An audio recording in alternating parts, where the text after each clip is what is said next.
Bismillahirrahmanirrahim. Assalamualaikum warahmatullahi wabarakatuh.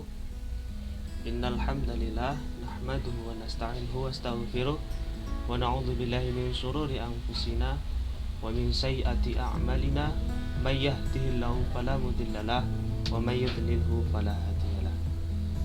Asyhadu an la ilaha illallah wahdahu la syarikalah wa asyhadu anna Muhammadan 'abduhu wa rasuluh ma la nabiyya ba'da.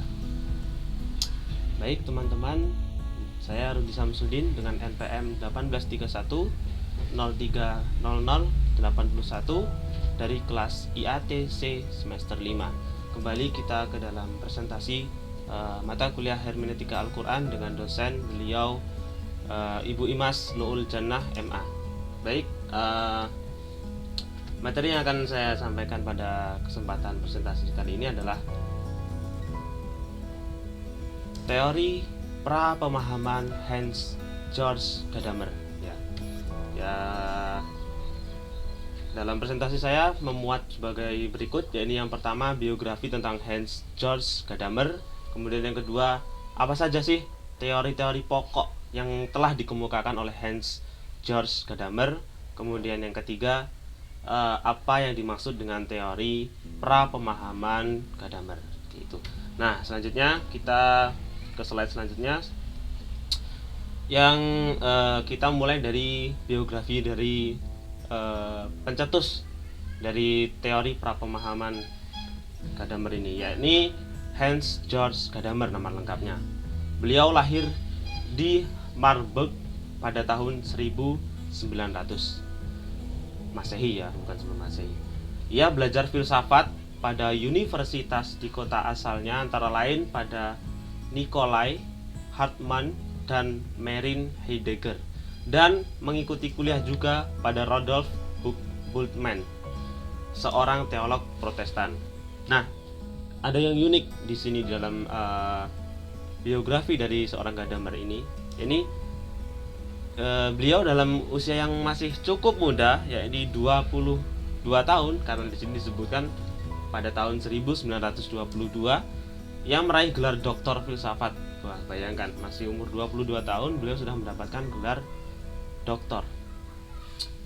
Kemudian 9 tahun setelah itu dia menjadi Professor dosen di Marburg, ya. Kemudian untuk biografi lebih lengkapnya bisa teman-teman baca di slide yang sudah saya bagikan, seperti itu. Nah, ada tiga teori pokok yang dikemukakan oleh Hans Georg Gadamer. Nah, yang pertama ini teori kesadaran keterpengaruhan oleh sejarah. Yang kedua yang akan kita bahas pada kesempatan saat ini yaitu teori prapemahaman, dan ada satu lagi yakni teori penggabungan atau asimilasi horizon dan teori lingkungan hermeneutik. Baik, langsung saja kita akan bahas materi pada kesempatan saat ini, yaitu prapemahaman. Nah, teori prapemahaman ini atau disebut juga Vorverständnis pre-understanding.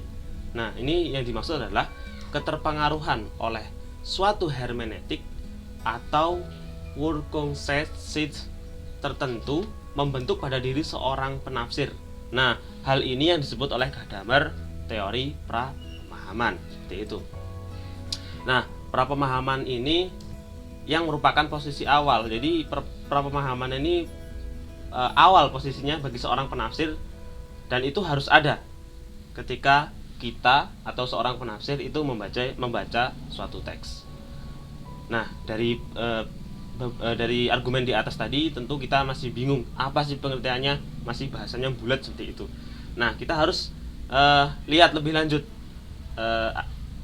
apa yang telah dikemukakan oleh Gadamer untuk bisa memahami prapemahaman itu seperti apa. Nah, ini di dalam bahasa apa ini, Prancis sebenarnya atau apa, yang artinya yang Gadamer kemukakan, beliau mengatakan dalam proses pemahaman prapemahaman selalu memainkan peran. Prapemahaman ini diwarnai oleh tradisi yang berpengaruh di mana seorang penafsir berada, dan juga diwarnai oleh prejudis atau perkiraan awal gitu yang terbentuk di dalam tradisi tersebut. Nah, maksud dari pendapat Gadamer tadi ialah agar seorang penafsir ini mampu mendialogkannya dengan isi teks yang ia tafsirkan. Sudah niscaya tanpa prapemahaman seorang tidak akan berhasil memahami teks dengan baik. Sampai di sini mungkin agak bulat.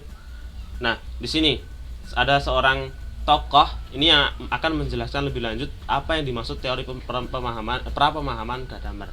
Nah, namanya adalah Oliver R. Scholz dalam bukunya Verstehen und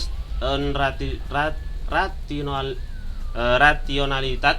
Nah, beliau berpendapat bahwa prapemahaman Gadamer ini yang disebutnya dengan istilah presumption atau asumsi atau dugaan awal merupakan sarana yang tak terelakkan bagi pemahaman yang benar. Nah, beliau ini menjelaskan bahwa prapemahaman Gadamer ini seperti halnya asumsi atau dugaan awal. Jadi ada suatu teks nih, teks yang akan kita tafsirkan. Nah, kita harus menentukan teks tersebut sudah barang pasti memiliki dugaan awal atau asumsi. Nah, yang dimaksud oleh Oliver dalam menjelaskan prapemahaman Gadamer itu seperti itu, asumsi atau dugaan awal. Jadi bisa ditarik benang merah bahwasanya prapemahaman itu adalah sebuah asumsi atau dugaan awal. Nah, tadi kan sudah ada dugaan awal, asumsi atau dugaan awal. Nah, meskipun demikian, prapemahaman atau asumsi menurut Gadamer ini gini loh.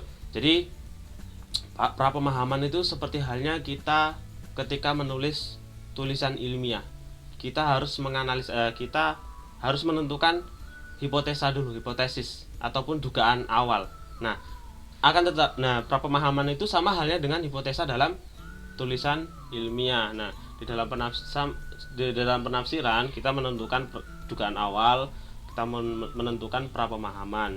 Akan tetapi prapemahaman tersebut harus terbuka untuk dikritisi ataupun dikoreksi, baik oleh orang lain ataupun oleh penafsir itu sendiri. Itu. Nah, karena apa? Hal tersebut sudah barang tentu dimaksudkan untuk menghindari kesalahpahaman terhadap pesan teks. Nah, hasil dari revisi atau kritisi perbaikan tadi, prapemahaman itu kan hipotesa, dugaan awal, terus harus direvisi. Nah, hasil dari revisi tadi disebut dengan kesempurnaan prapemahaman seperti itu. Jadi berdasarkan beberapa pemahaman yang tadi, menurut saya teori prapemahaman Hans Gadamer ini mirip sama halnya dengan ketika kita akan membuat suatu penelitian ilmiah, ya. Yang mana ketika pada awal penelitian kita menentukan dulu tuh hipotesis kesimpulan sementaranya atau hipotesa terlebih dahulu. Kemudian kita akan melakukan penelitian dan pengujian lebih lanjut guna untuk membuktikan suatu pengujian kita itu benar atau tidak, dan tentunya untuk menyempurnakan penelitian itu. Nah, di prapemahaman juga seperti itu. Pada awalnya teori ini akan memberikan pemahaman awal terhadap suatu teks yang ditafsirkan, terhadap kita mau menafsirkan suatu teks. Nah, teks tersebut pasti memiliki pemahaman awal atau dugaan awal pemahaman yang harus kita pahami itu. Nah, akan tetapi harus dilakukan penelitian dan pemahaman yang lebih lanjut untuk mengetahui apa yang dimaksud dari teks yang kita tafsirkan itu. Oleh sebab itu, menurut Gadamer yang tadi harus terbuka, harus boleh dikritisi, harus boleh dikoreksi oleh penafsir itu sendiri agar sesuai dengan maksud dari pesan teks yang ditafsirkan dan supaya mencapai sebuah kesempurnaan prapemahaman. Seperti itu. Nah, jadi singkatnya bahwasanya prapemahaman ini adalah mirip dengan hipotesa dalam penulisan ilmiah. Kita menentukan dulu kesimpulan awalnya ataupun dugaan sementaranya. Teks yang akan kita tafsirkan itu maksudnya seperti ini. Terus kita lakukan penelitian lebih lanjut, uji dan segala uji. Kita kaji bahasanya, kita kaji teksnya, kita kaji sejarahnya. Kemudian kita kritisi dugaan awal tadi, kita revisi, kita perbaiki untuk mencapai kesempurnaan sebuah penafsiran teks seperti itu. Itu dari saya. Jika ada yang ditanyakan bisa ditanyakan di diskusi kelas pada hari Selasa esok. Terima kasih. Saya Rudi Samsudin. Assalamualaikum warahmatullahi wabarakatuh.